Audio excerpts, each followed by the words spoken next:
a mother's battle against heaven. What happens when God's justice seems too harsh? What do you do when divine judgment collides with human sorrow? In 2 Samuel 21:10, Rizpah, a grieving mother, does the unthinkable. She fights back against the consequences of a broken covenant, not with rebellion, but with relentless love. Her story is a striking paradox of judgment and mercy, faith and grief, suffering and redemption. This is more than a historical account. It's a theological puzzle, one that forces us to wrestle with divine justice, personal devotion, and the foreshadowing of Christ's ultimate sacrifice. A nation under judgment. Israel is in crisis. A devastating famine has plagued the land for 3 years. King David seeks God's guidance, and the answer is clear. The famine is a result of Saul's broken promise to the Gibeonites. Now there was a famine in the days of David for 3 years, year after year. And David sought the face of the Lord. And the Lord said, "There is blood guilt on Saul and on his house, because he put the Gibeonites to death." 2 Samuel 21:1, ESV. The Gibeonites, who had been given protection under Joshua, Joshua 9, were victims of Saul's reckless zeal. Because Saul violated this covenant, Israel was suffering under divine discipline. The law demanded justice, a life for a life. Numbers 35:33. David negotiates with the Gibeonites, and they demand the execution of 7 of Saul's male descendants. David agrees, and they are hanged in public shame. But then comes Rizpah. Who was Rizpah? Rizpah was no queen, prophet, or warrior. She was a concubine of Saul, the fallen king. But her status did not define her character. When her 2 sons were executed alongside 5 of their relatives, she did something radical.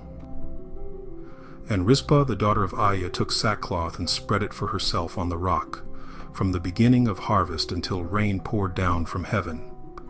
And she did not allow the birds of the air to rest on them by day, or the beasts of the field by night.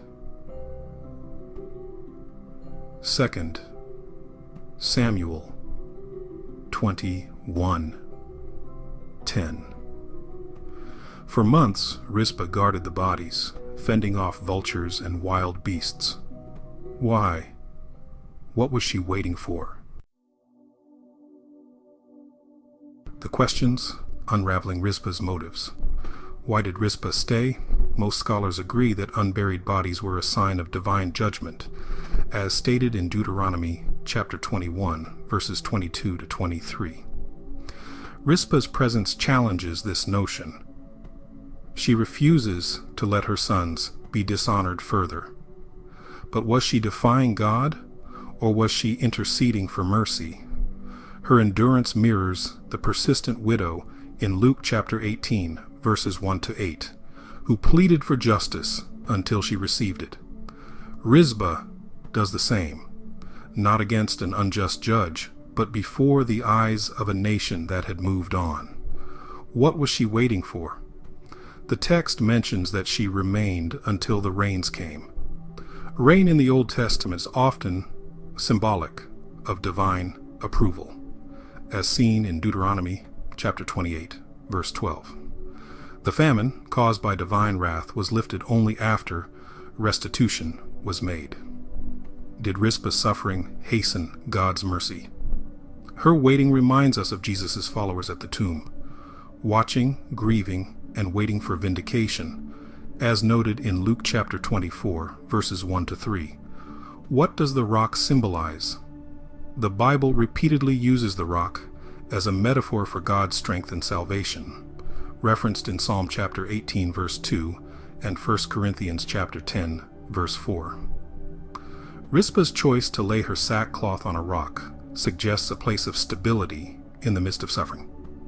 This foreshadows Jesus, the rock of our salvation, who bore disgrace yet became our refuge, as written in Isaiah chapter 53, verses 3 to 5. The answers: divine justice meets human mercy. God's justice and human response. The execution of Saul's sons was an act of justice. Yet Rizpah's grief highlights that justice alone does not bring peace. The tension between judgment and mercy is ultimately resolved in Christ. Mercy triumphs over judgment, as stated in James chapter 2, verse 13. Jesus absorbed both justice and mercy at the cross, satisfying God's wrath while offering redemption. The significance of the rain. The famine ended only after the executions. But why did God wait until Rizpah's vigil to send the rain? Her suffering became a visible sign of faith, endurance, and honor. Similarly, Jesus suffered publicly, becoming a curse so that we might receive the blessing of God's mercy, as noted in Galatians chapter 3, verses 13 to 14. Rizpah as a Christ figure. She endured disgrace for the sake of love. She interceded for the dishonored. She waited for divine vindication. Her story is a shadow of Christ's own sacrifice, where shame was transformed into redemption.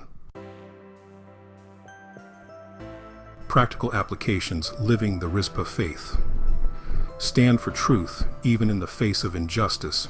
Rizpah's presence kept the story from being forgotten. Likewise, believers are called to be a voice for righteousness in a world that often overlooks injustice, as mentioned in Ephesians chapter 6, verse 13. Actionable step: speak up for those who cannot defend themselves, as advised in Proverbs chapter 31, verses 8 to 9. Persevere in faith until the rain comes. Just as Rizpah waited for divine rain, we are called to trust God's timing. When trials come, faith demands that we remain steadfast. Actionable step: develop a habit of persistent prayer, as encouraged in Luke chapter 18, verse 1. Conclusion: the hidden gospel in Rizpah's story. Rizpah's story is not just about grief, it is about faith, intercession, and waiting for God's mercy. Her vigil foreshadows Christ's ultimate sacrifice, where shame is turned into glory. When we look at the cross, we see both justice and mercy, judgment and grace, suffering and salvation. Rizpah stood on the rock, waiting for rain. Jesus, the true rock, poured out living water for all who believe. Final thought: will you stand in faith like Rizpah, or will you walk away before the rain comes?